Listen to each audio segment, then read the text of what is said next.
po kami. Binabaybay namin ang daan papunta ng Sitio Calakwasan, kung saan kami po ay mayroong blessed na project. Mayroon pong sa araw na ito na cultural culmination ng cultural week po na ginawa sa linggong ito. Kami po ni Pastor Ricky ay nakamotor. Ito po, nasa sa gitna po kami ng kagubatan. At katatawid lamang po namin sa isa sa malalalim na ilog. Wala pong mga bahay na nakikita. Wala rin pong mga tanim. Nasa sa gitna po tayo ng kagubatan. Ito po ay may mga 11 ilog ang tinatawid dito. Sa panahon ito, kaya po itong pasukin ng motor pagkat ang ilog ay mababa lamang. Ngunit kung hindi po tag-init, ang ilog ay malalim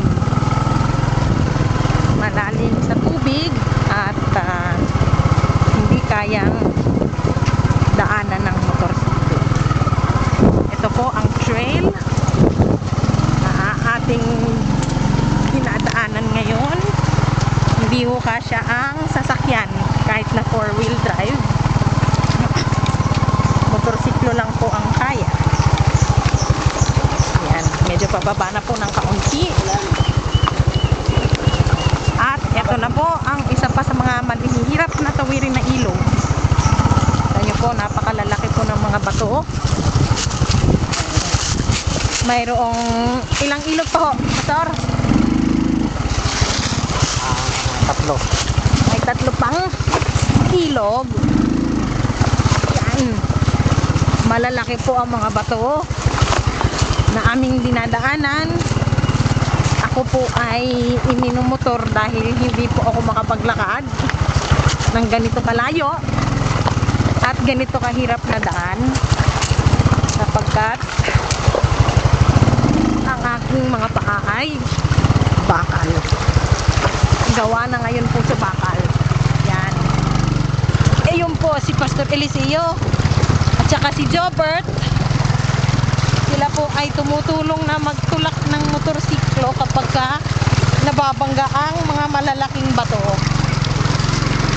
Ayan, ang hirap ng daan. Ayan po. Mga ilang minuto na po kami, 10 minuto na po kaming nag-drive. Ang iba po na nasa sa likuran ay naglalakad lang po dahil iisa lang po yung aming motor. Kung si Sir John ay pupunta dito, at saka si Ma'am Ady, at saka si Ma'am Weng. Yan, Ma'am Weng, ito po yung mga daan na lalakarin ninyo. Wala po kaming kalabaw dito. Ayun po ang kagubatan. Ayan. Kitang kita na walang unggoy. May unggoy ba dito, Pastor? Wala. Wala daw unggoy. Mayroon yan dyan. Mayroon, pero wala kayong nakikita. Okay. Ayan po, mga pang ilang ilog na ito ang susunod na dadatnan.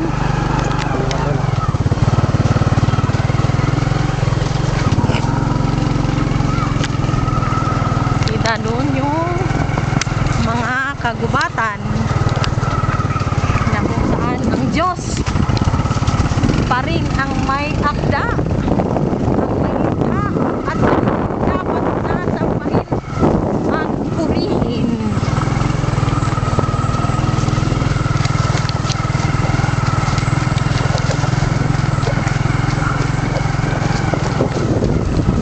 Ayan po sila, tumatakbo. At tumutulong na itulak ang motor. mo kailangan itulak kasi dire-diretso naman ngayon yung daanan.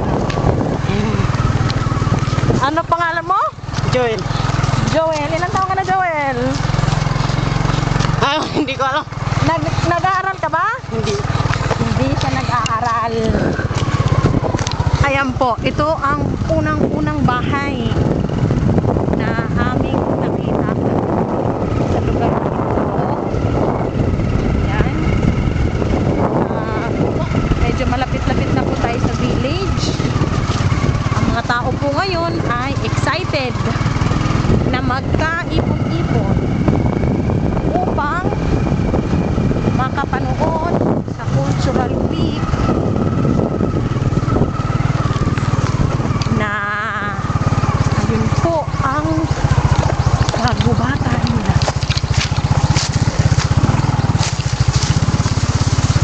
Ilang minuto na po ito na pagpasok natin. Ayan, at malapit na po ulit sa ilog at napakalalaki na naman po ng mga bato.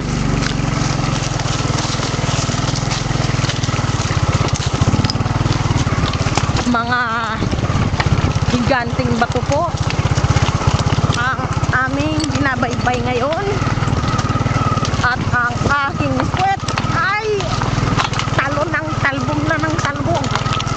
Ayun po ang pangilang ilog na po ito, Pastor? Pangwalo. Pangwalo. Mayroon pong 3 na lang po kaming tatawirin. Ipopost ko po sandali ito kasi mahaba-haba pa po ang biyahe. Pero at least po nagkaroon na kayo ng idea na ito po yung mahirap. Ayan, ito po yung isang nakaabang para po tumulong na magtulak ng motor. Ayan na po, hirap na po umakyat ng motor.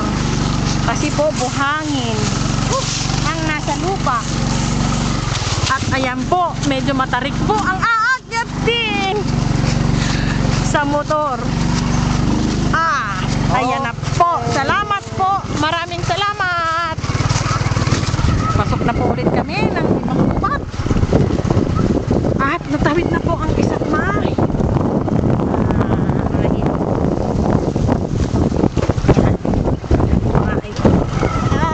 Ayan. So, Sir John, kaya mo to. Lalakarin mo lang.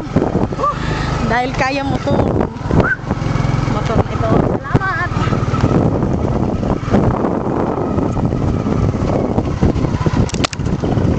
Okay. Ilang minuto na po. At mayroon pang 3 ilog. Nagsimula po akong mag-video sa pang-5 ilog na po. Kasi hindi na po kakayanin ng memory. Papatayin ko na po. Magkita-kita na lang po tayo pagpunta nyo dito sa closing ng Bless sa lugar na